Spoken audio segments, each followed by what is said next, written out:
आप हमारे चैनल को सब्सक्राइब करें, बेल आइकन को क्लिक करें और सभी के साथ शेयर करें।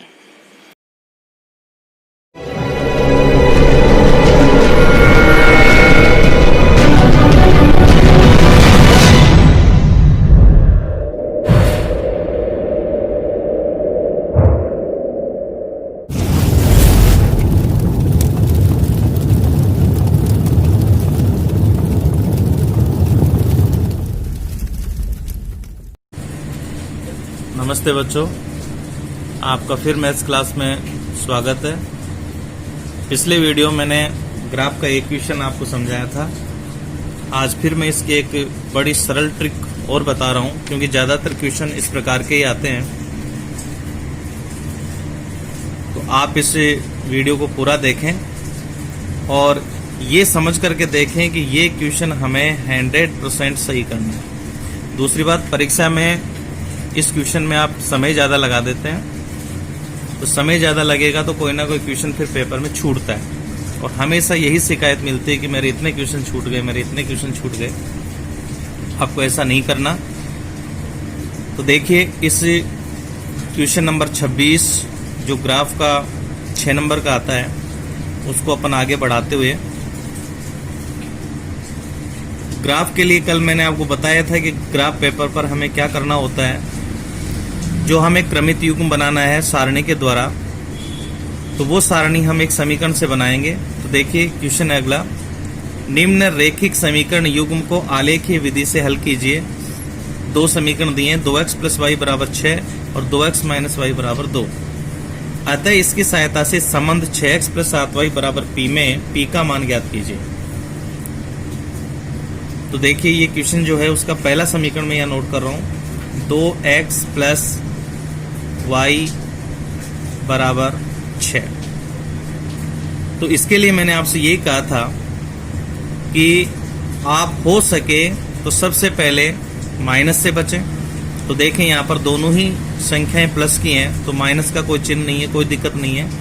2x को हम बाएं पक्ष में रख सकते हैं या y को। समीकरण को हम तब तक हल करते जाएंगे जब तक x या y का मान अकेला नहीं आ जाता, और एक हम भाग से हो सके तो बचें। देखो 2x को इधर रखेंगे तो 2 का भाग देना पड़ेगा, y को रखेंगे तो y के भाग से, यानी इसमें कोई गुणांक नहीं है, इसलिए हम भाग से बच सकते हैं। तो आप इसका यदि पक्षांतरण करें तो इसी रूप में करें, y को बाएं पक्ष में रखें बराबर 6, 2x को उधर ले जाएं तो ये माइनस के 2x हो जाए। देखिए y अकेला आ गया, एक बार पक्षांतरण करते ये मान आ गया। अब हमें यहाँ x का मान मन से रखना है, क्योंकि स्वतंत्र चर है और हल करने से अब भाग का कोई सिस्टम नहीं इसमें। हमें ये कोई नहीं देखना है कि इसमें पूरा भाग जाएगा कि नहीं जाएगा। तो जो भी मान रखेंगे, x का कोई भी मान रखो, तुरंत हमें y का मान मिलेगा। लेकिन x और y के मान हमारे पास निश्चित हैं। x का मान 8 या 9 से ज़्यादा नहीं होना चाहिए, y का मान 11 या 12 से ज़्यादा नहीं होना चाहिए, क्योंकि हमने पैमाना एक बड़ा खाना बराबर 1 इकाई लिया है। और मैं पुनः बता दूं, इसमें मैंने पैमाना लिखा नहीं है, क्योंकि पिछले वीडियो मैंने बता दिया था। फिर भी चलो आपको मैं पुनः याद दिला देता हूं। पैमाना क्वेश्चन में शुरुआत में आपको पैमाना जरूर लिखना है। x पर, ये मैंने शुरू कर दिया इसलिए ऊपर बता रहा हूं, एक बड़ा खाना बराबर 1 इकाई, और y x पर एक बड़ा खाना बराबर 1 इकाई। अब ये पैमाना हमें ग्राफ में भी नोट करना है।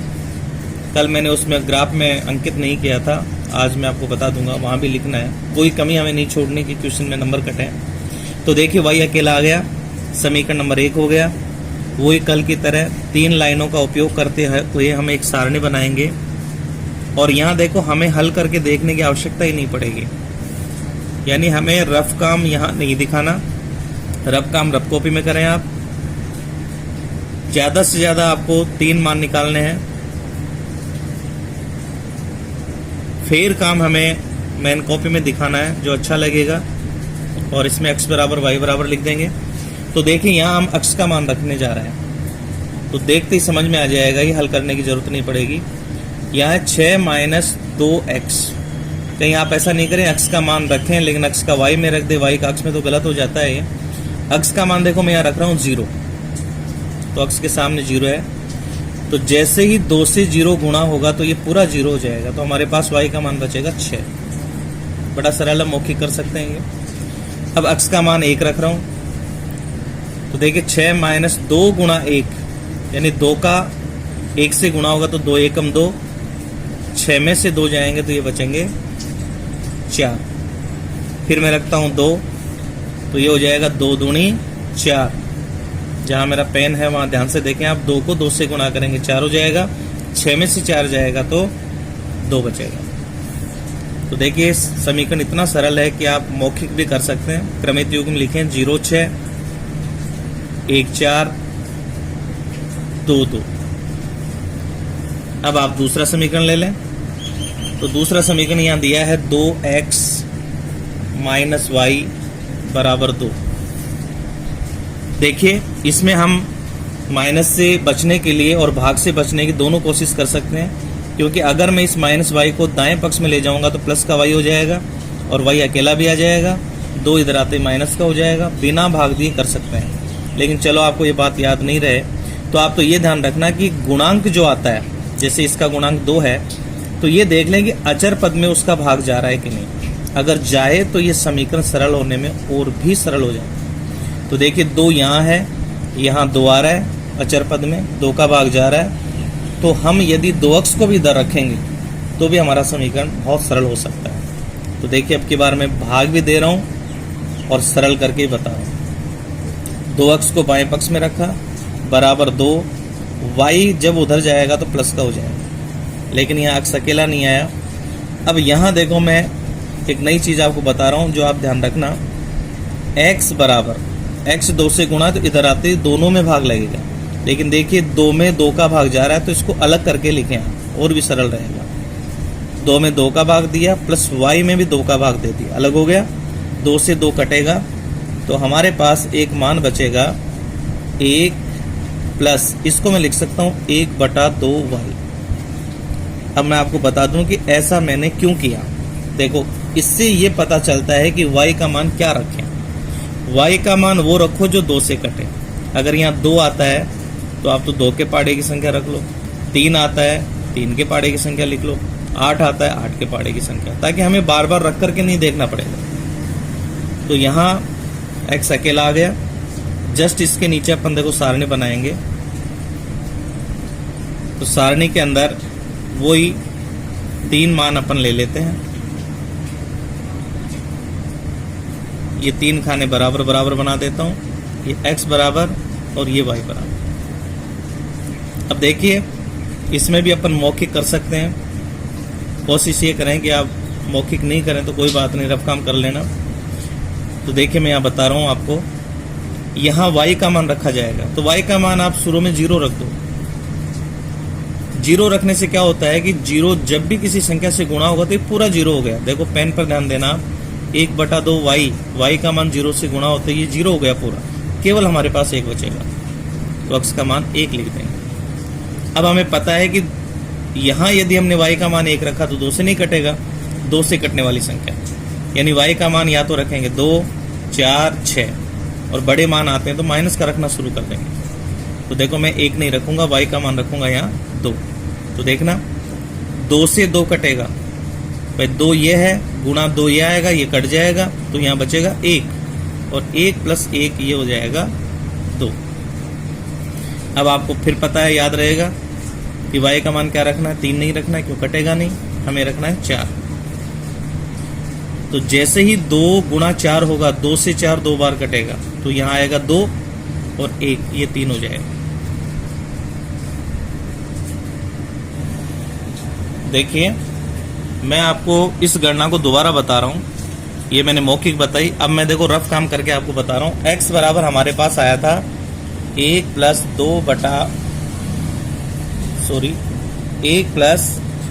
1/2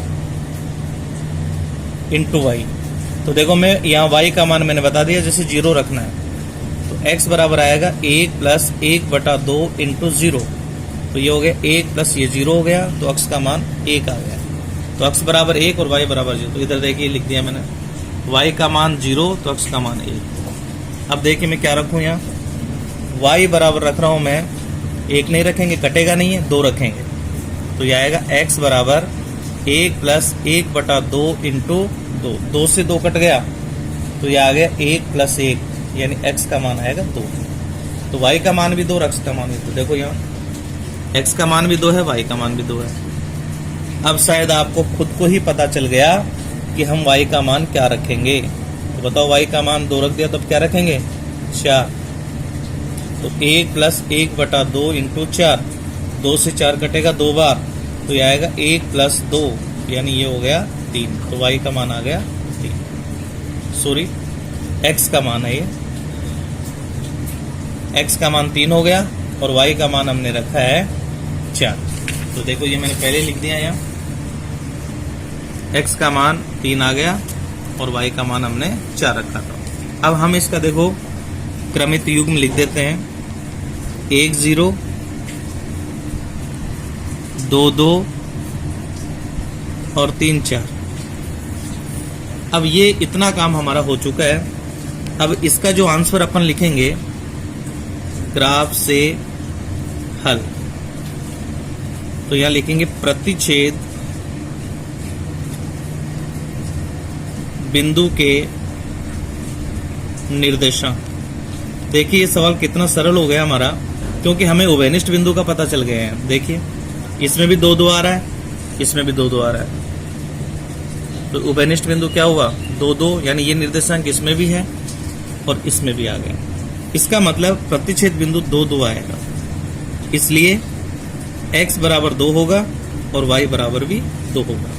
क्यों ना हम इसको पहले सरल कर लें, जो संबंध दिया है, संबंध का मान भी देखो अपन निकाल लेते हैं। संबंध दिया है 6x प्लस 7y बराबर p, समीकरण 3 लिख देता हूं।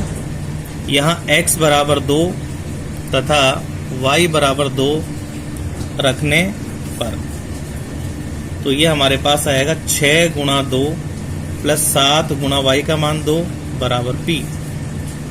तो 6 दूनी 12 प्लस 7 दूनी 14 बराबर p, या ये हो जाएगा, दोनों को जोड़ेंगे तो 26, यानी p का मान 26। ये गणना कॉपी में हो गई।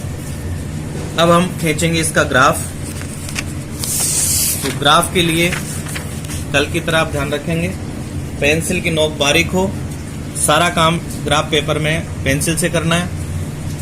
और ये क्वेश्चन नंबर 26 आएगा, जो दूसरा क्वेश्चन अपन ले रहे हैं इसका।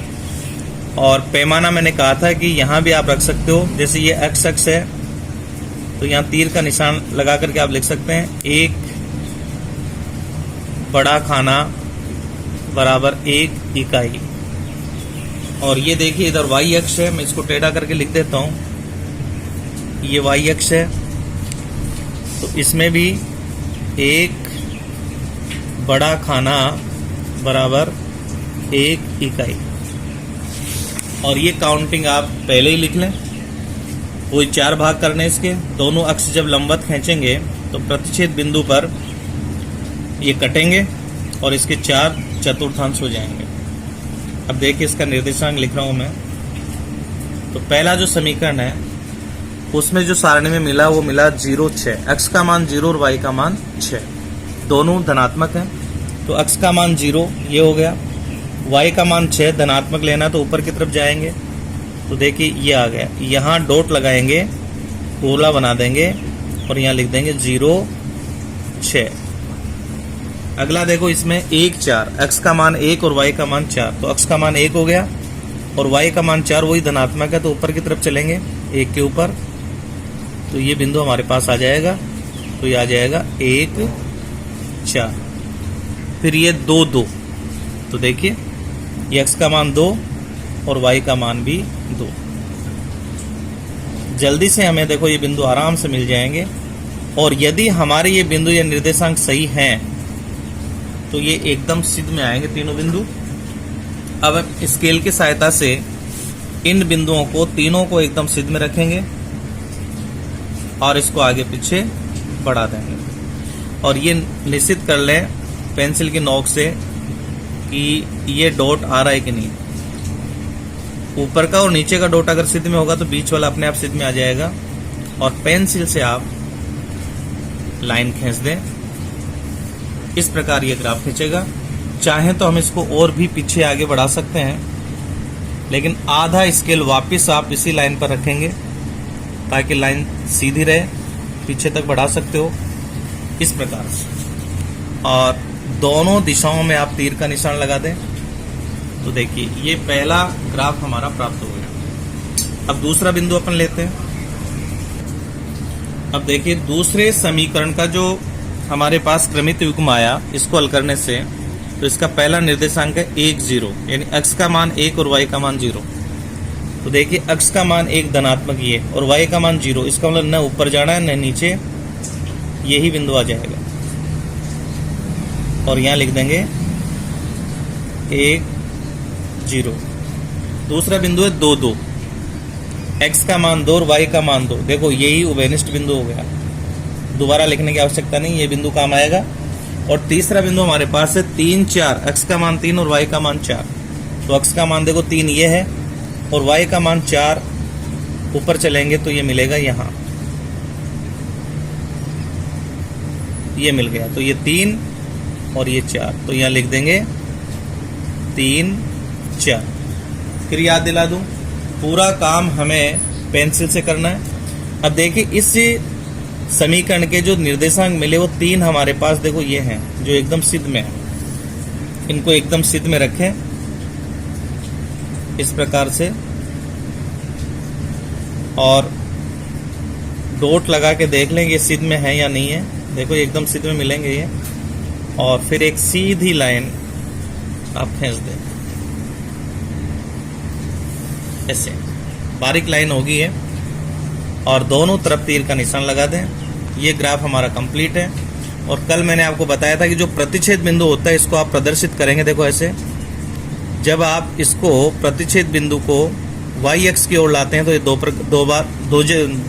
दो पर कटेगा, और जब x अक्ष की ओर लाते हैं नीचे तो भी ये प्लस में 2 पर कटता है। तो ये इसका प्रतिच्छेद बिंदु हो गया।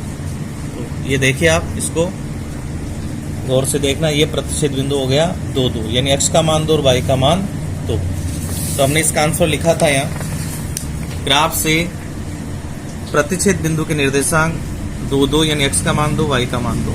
और इधर संबंध जो हमारे पास था 6x + 7y = p, इसमें x और y का मान 2 2 रख करके मान निकाला, ये p आ गया। ये कंप्लीट हो गया। यानी ऐसा यदि हम करेंगे तो 6 नंबर हमारे पक्के हो गए। आप 2-4 प्रश्नों का और अभ्यास करो। अभ्यास करने से एक तो समय कम लगता है और एक गलतियां कम होती हैं, तो ये जरूर करें, 6 नंबर पक्के होंगे। अब लेते हैं देखो अगला क्वेश्चन अपन। इस क्वेश्चन में भी पैमाना लिख देंगे, पैमाना कॉपी में भी लिखना है और ग्राफ पेपर पर भी लिख देना। x पर यदि मान बड़े होते हैं तो हम पैमाना चेंज भी कर सकते हैं। 1 बड़ा खाना बराबर 1 इकाई, और x पर 1 बड़ा खाना बराबर 1 इकाई। अब इसमें समझने में ज्यादा समय आपको नहीं लगेगा। अब देखिए प्रश्न है, निम्न रैखिक समीकरणों के युग्म को आलेखी विधि से हल कीजिए तथा उन बिंदुओं के निर्देशांक ज्ञात कीजिए। निर्देशांक ज्ञात करना है जहां इनके द्वारा निरूपित रेखाएं y अक्ष पर, जो हमारे पास 2 अक्ष होते हैं, एक x अक्ष एक y अक्ष, y अक्ष को काटती है। तो y अक्ष पर जो ये रेखाएं काटेंगी वो निर्देशांक हमें ज्ञात करना है। तो इसका एक नया प्रश्न बन गया। यहाँ y अक्ष की जगह x अक्ष भी आ सकता है, तो x अक्ष पर कटान बिंदु बता देंगे।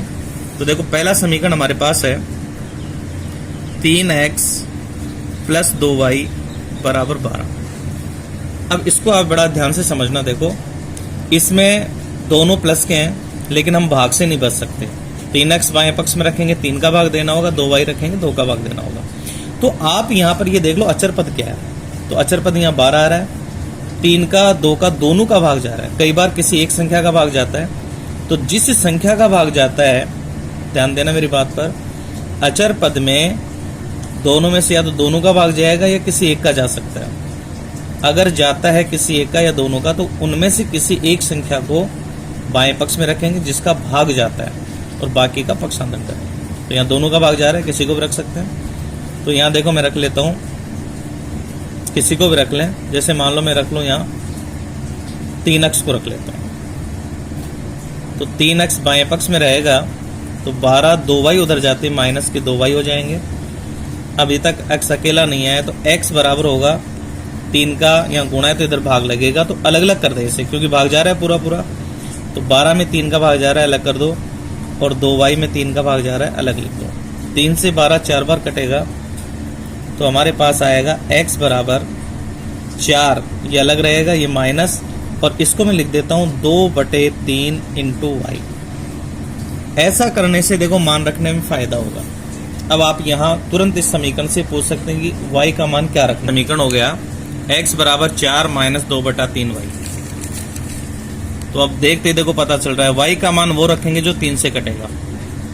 3 से कटने वाला मान होगा 3 के पहाड़े की संख्या, यानी 3, 6, 9, 12 या माइनस के 3, माइनस के 6, इस प्रकार से। तो मैं ये हल करके आपको बता देता हूँ, और जस्ट इसके नीचे आप बना लेंगे सारणी। और फिर मैं आपसे कह रहा हूँ कि आप ज़्यादा से ज़्यादा 3 मान ही निकालें, क्योंकि 3 अगर निर्देशांक सिद्ध में आ जाते हैं तो हमारा ग्राफ सही होता है। 2 से ये निर्णय नहीं होता है कि ये सही है या गलत है, और ज़्यादा मान निकालेंगे तो समय खराब होगा। इतना समय परीक्षा में हमारे पास नहीं होता है। तो x बराबर और y बराबर। तो देखिए यहाँ जो आएगा दाएं पक्ष में उसका मान हमें रखना होता है। x आएगा तो x बराबर रखेंगे, y आएगा तो y का मान, और ये परतंत्र चर है, y का मान रखेंगे तो x का प्राप्त होगा। तो देखो ये आ गया। मैं रब काम बता देता हूँ यहाँ, ये मैंने अलग से ले रखा है पेज। y का मान जैसे वही बताया मैंने, सबसे पहले 0 रख दो ताकि ये 0 हो जाएगा। तो x बराबर देखिए 4 माइनस 2/3 इंटू 0, तो ये हो गया 4 माइनस 0। तो देखो बड़ा सरल मान आपको मिल गया, x बराबर 4, और y बराबर हमने रखा था 0।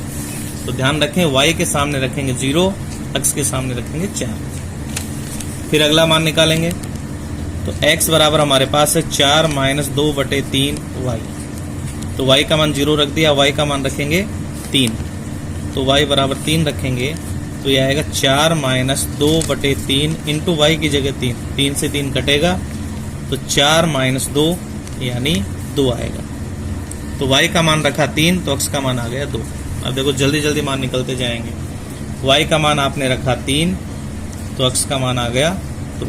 अब हमें पता चल गया 3 के पहाड़े की संख्या रखनी है, 3 रख दिया, तो y का मान आप क्या रखेंगे, 6 रखेंगे।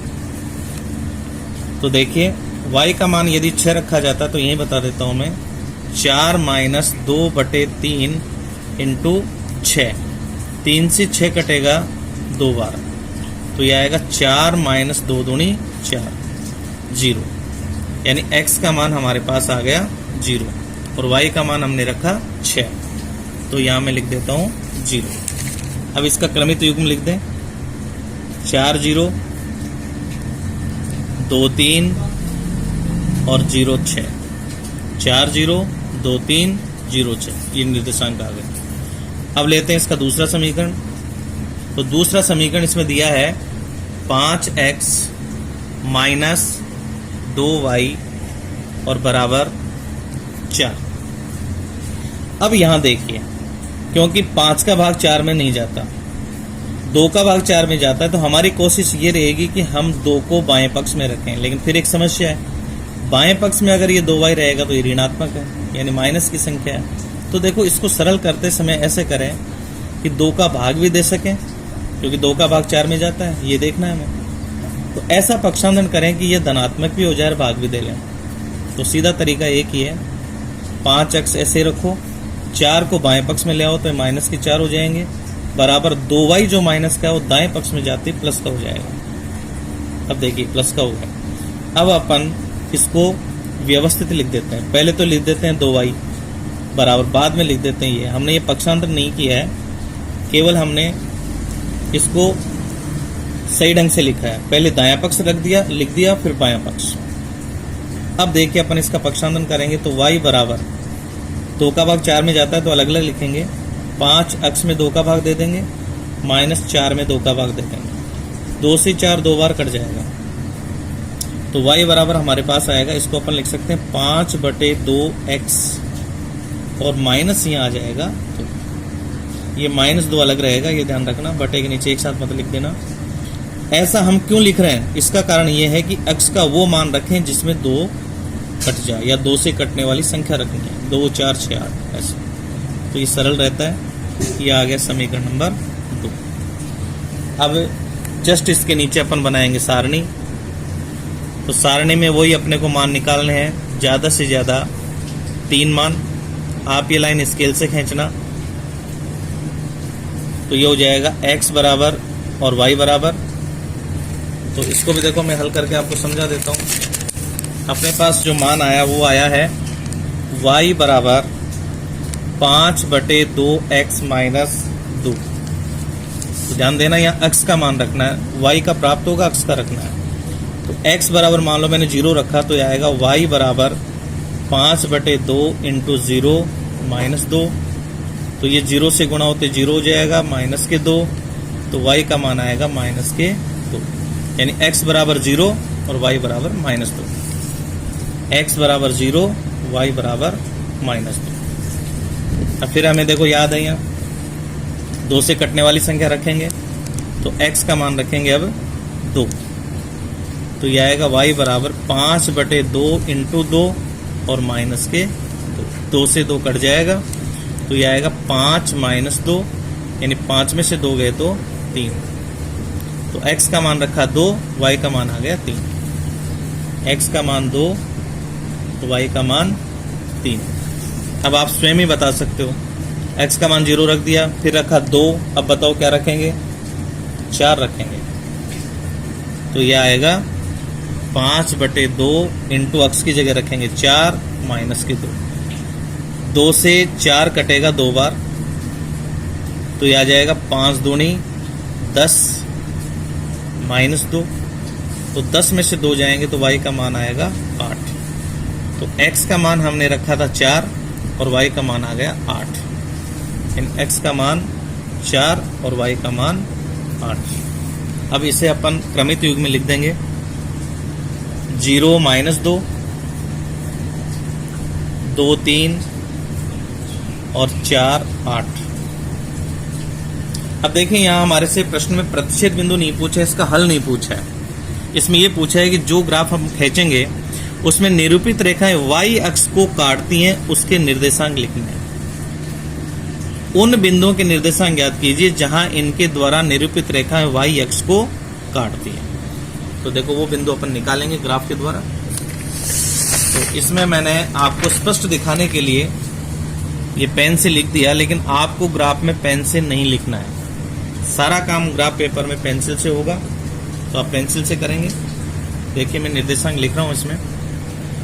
पहले समीकरण में पहला बिंदु आया, देखो ये 4 0, यानी x का मान 4 y का मान 0। तो देखो ये आएगा x का मान 4 और y का मान 0, यानी यही बिंदु आ जाएगा। तो अपन यहाँ लिख देंगे 4 0।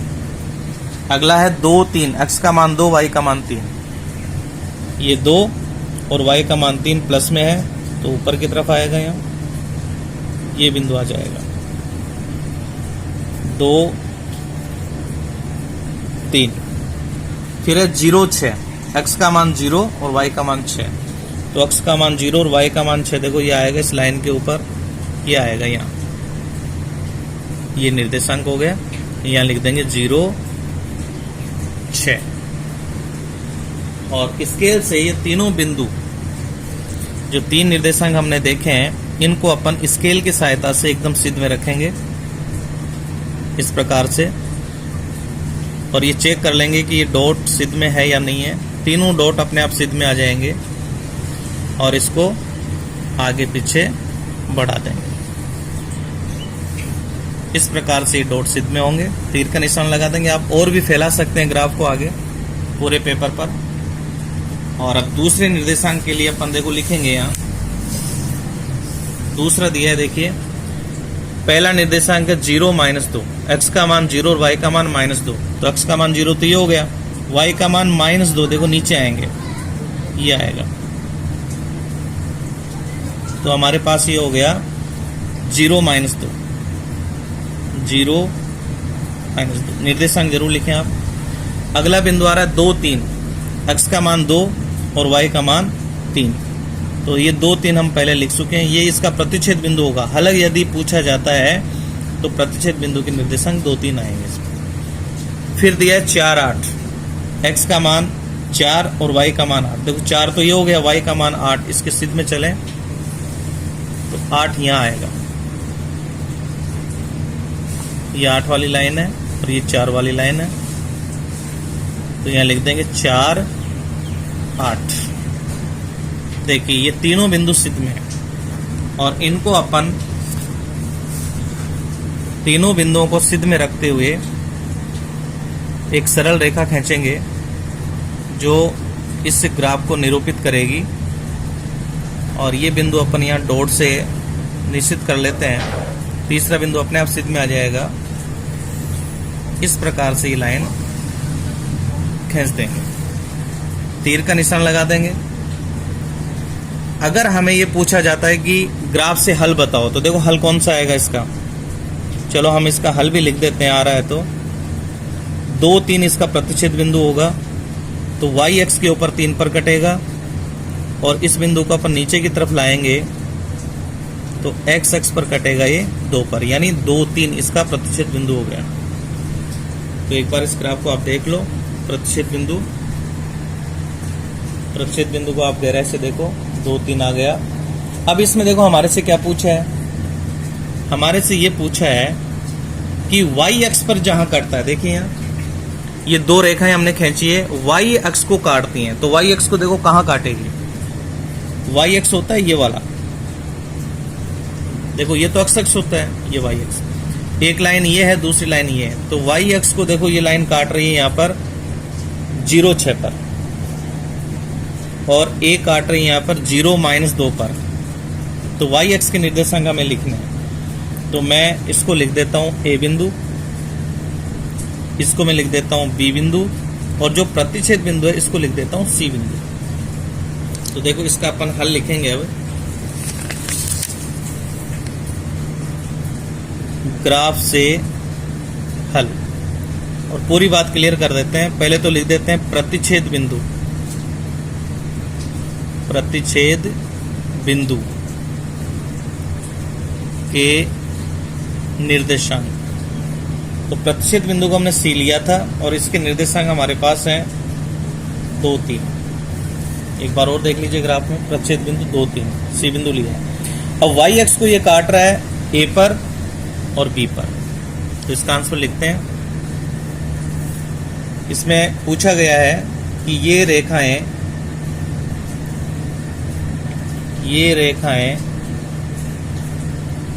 y अक्ष को जहां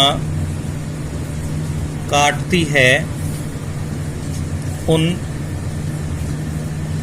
बिंदुओं के निर्देशांक। जो पूछा जाता है बात पूरी क्लियर लिखेंगे तभी पूरे नंबर मिलेंगे, कोई छूट जाएगा तो उतने नंबर कम हो जाते हैं। तो वो 2 निर्देशांक हमने देखो कौन कौन से लिए हैं, ग्राफ में देखिए।